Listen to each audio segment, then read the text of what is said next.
नमस्कार दोस्तों, हमारे यूट्यूब चैनल में आप सभी का स्वागत है। यहाँ आपको हर तरह की जॉब नोटिफिकेशन इंपॉर्टेंट अपडेट सबसे पहले दी जाती है। आज हम बात करेंगे एचपीयू की तरफ से बीएड एंट्रेंस टेस्ट लिया गया था 27 मई 2022 को। तो उसके जितने भी सेक्शन रहेंगे हम सभी के बारे में डिटेल में डिस्कस करेंगे। सबसे पहले हम बात करेंगे जीके के, उसके बाद इंग्लिश, हिंदी, रीजनिंग और उसके बाद एप्टीट्यूड की बात करेंगे। तो चलिए शुरू करते हैं जीके सेक्शन। सबसे पहला जो आपका क्वेश्चन पूछा गया था, यशवंत सिंह परमार का कार्यकाल कितने वर्ष का था। तो यशवंत सिंह परमार का जो कार्यकाल था वो आपका 1699 था। तो उसका ए आंसर आपका रहेगा। बात करें दूसरे क्वेश्चन की, तो हिमाचल प्रदेश की सबसे लंबी नदी कौन सी है। तो हिमाचल प्रदेश की सबसे लंबी नदी आपकी सतलुज रहेगी। और बात करें सबसे बड़ी नदी की, तो घनत्व के हिसाब से वो आपकी चुनाव रहेगी। बात करें तीसरे क्वेश्चन की, तो हिमाचल प्रदेश के प्रथम प्रमुख न्यायाधीश कौन थे। तो हिमाचल प्रदेश के जो प्रमुख न्यायाधीश थे आपके प्रथम, वो आपके एमएच बेग रहेंगे। तो यानी इसका जो आंसर रहेगा आपका वो आपका सी रहेगा। और बात करें चौथे क्वेश्चन की, तो गसोता मेला जिले हिमाचल प्रदेश के किस जिले से संबंधित है। तो ये आपका हमीरपुर जिले से संबंधित है। आपका सी आंसर इसका रहेगा। बात करें पांचवें क्वेश्चन की, तो गौरी देवी का टिब्बा चोटी किस जिले में स्थित है। तो ये आपका चंबा जिले में स्थित है। तो आपका इसका सी आंसर रहेगा। और बात करें आपके गुलेर का, तो गुलेर राज्य की स्थापना किसने की थी। तो ये आपकी हरिचंद ने की थी, यानी कि डी इसका सही आंसर रहेगा। और बात करें सातवें की, तो निम्नलिखित में से किस स्थान पर रविंद्रनाथ टैगोर ने हिमाचल प्रदेश में कुछ महीने बिताए थे। तो वही आपके डलहौजी में बिताए थे। तो डी इसका आंसर रहेगा। निम्नलिखित में से किस शासक को अपने बेटे को अकबर के दरबार में बंधक बनाकर छोड़ना पड़ा था। तो ये आपका इसका सी आंसर रहेगा, यानी कि विधि सिंह। बात करें अब नवे क्वेश्चन की, तो धामवरी सूडा विद्युत परियोजना किस धारा में है। तो ये आपकी पब्बर नदी पर रहेगी। सी आपका इसका आंसर रहेगा। हिमाचल प्रदेश भारतीय संघ का कौन सा राज्य बना। तो ये तेलंगाना के बाद 18वां राज्य बना। तो आपका डी इसका आंसर रहेगा।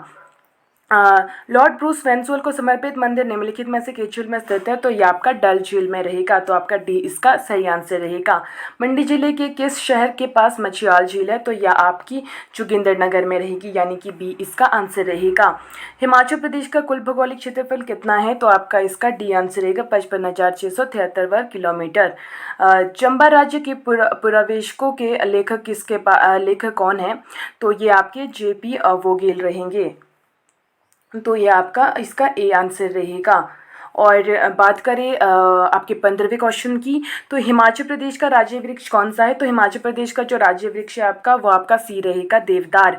बात करें 16वें क्वेश्चन की, तो भारतीय क्रांति की जननी के रूप में किसे माना जाता है। तो ये आपका जाना जाता है मैडम भिकाजी कामा जी को। तो ये आपका सी इसका आंसर बी इसका आंसर रहेगा, मैडम भीमाजी कामा को। निम्नलिखित में से किस फसल को रोपड़ फसल के रूप में माना जाता है। तो ये आपका ए आंसर रहेगा, नारियल को।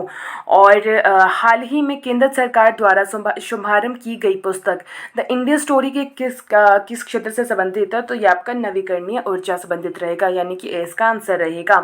बात करें खाड़ी क्षेत्र में भारतीय जहाज़ों की सुरक्षा के लिए भारतीय नौसेना द्वारा शुरू की गई ऑपरेशन का क्या नाम है। तो ये आपका ऑपरेशन संकल्प रहेगा, यानी कि बी आपका इसका आंसर रहेगा। विधानसभा का सत्रावासन का अर्थ निम्नलिखित में से क्या है। तो ये आपका ए आंसर रहेगा, यानी कि विधानसभा को भंग किए बिना बंद करना।